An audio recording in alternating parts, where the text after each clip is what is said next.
Hello! Mag-harvest ako ngayon ng lettuce. Kaya lang nangyari sa lettuce ay bolted. Ibig sabihin, masyadong mainit ang lugar niya kaya naging bolted siya, naging ganito ang lettuce. Pag kinain mo siya,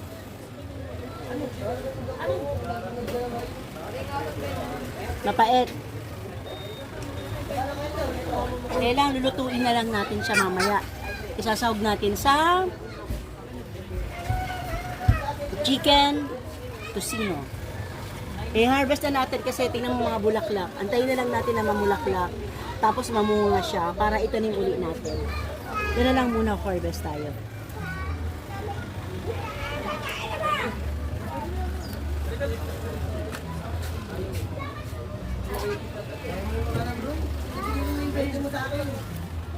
Ito.